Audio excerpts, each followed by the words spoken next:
Jubilee Hills assembly స్థానాన్ని వరుసగా మరోసారి కైవసం చేసుకోవాలని బీఆర్ఎస్ అగ్రనాయకత్వం భావిస్తోంది. అందుకోసం ఆ పార్టీ అగ్రనేతలు వ్యూహాత్మకంగా అడుగులు వేస్తున్నారు.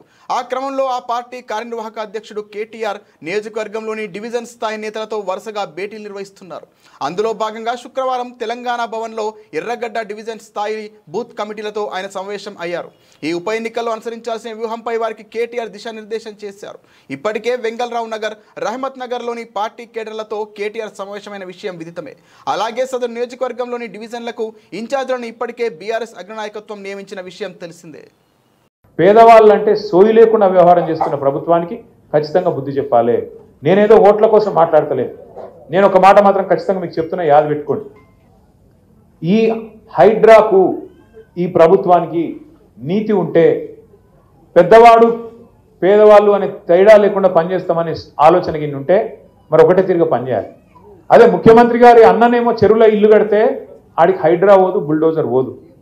మంత్రులు చెరువుల తాలాబ్ల ఇల్లు కడితే ఆడికి పోదు. మేము సాక్ష్యాలతో సహా ఇచ్చినాం, పేపర్లో పెట్టినాం, టీవీలో పెట్టినాం, బయట పెట్టినాం. ఇగో పట్నం మహేందర్ రెడ్డి ఇల్లు చూడు, పొంగులేటి శ్రీనివాస్ రెడ్డి ఇల్లు నీళ్ళల్లో ఉంది, వివేక్ డాక్టర్ వివేక్ మీ దగ్గరే తిరుగుతున్నాడు మంత్రి, ఆ ఇల్లు నీళ్ళలోనే ఉంది, కేవీపీ రామచంద్రరావు ఇల్లు ఎఫ్టీఎల్ ఉంది, వాళ్ళ ఉలగొట్టి ఇక్కడికి రా నువ్వు అంటే మాట లేదు. ముఖ్యమంత్రి సొంత ఇల్లు కొడంగల్ల, రేవంత్ రెడ్డి సొంత ఇల్లు కొడంగల్ల రెడ్డి కుంటలు ఉన్నది. రెడ్డి కుంట అంటే ఏంది? కుంట అంటే చెరువే కదా, చెర్లనే ఇల్లు కట్టిండి నేను కొడంగల్ల. ఇక్కడికి వచ్చేమో పెద్ద పెద్ద మాటలు చెప్తాడు. వాళ్ళ అన్న దుర్గం చెరువులో కట్టిండి ఇక్కడ ఇల్లు, తాలాబులు ఉంది అది కూడా. ఆ ఇల్లుకు ముట్టరు, హైడ్రా పోదు. కానీ ఈజీగా దొరికేటోళ్ళు ఎవరు? గరీబోళ్ళు. అడిగేటోడు లేడు, మిమ్మల్ని కాపాడేటోడు లేడు అన్నట్టు, మీకు ఆవాజ్ లేదన్నట్టు కొట్టేస్తాం. తోడు దెంగే కోన్ దేకితే క్యాకరితే క్యాకరలేదు అన్నట్టుగా ఈరోజు వ్యవహారం ఉన్నది.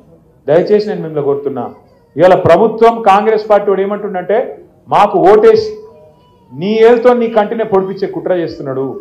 మీరిగిన ఓటేస్తే కాంగ్రెస్ పార్టీకి పొరపాటున వాళ్ళు బెదిరిస్తేనో భయపడితేనో ఇది బంద్ అవుతుంది అది బంద్ అవుతుంది అని బెదిరితే మీ ఏళ్ళతో మీ కన్నే ఒడుచుకున్నట్టు అవుతుంది. మీ ఇల్లు కూలగొట్టుమని హైడ్రాకు మీరే లైసెన్స్ ఇచ్చినట్టు అవుతుంది. యాది పెట్టుకోండి ఈ మాట. ఒకవేళ మీకు కనుక రేపటి రోజున మళ్ళా కేసీఆర్ రావాలి అంటే సురుకు పెట్టుడు కాంగ్రెస్ పార్టీకి ఇప్పటి నుంచే మొదలు పెట్టాలి. జూబ్లీహిల్స్ నుంచే మన జయత్రయాత్ర మొదలు కావాలి. జూబ్లీహిల్స్ నుంచే మన జయత్రయాత్ర మొదలు కావాలి.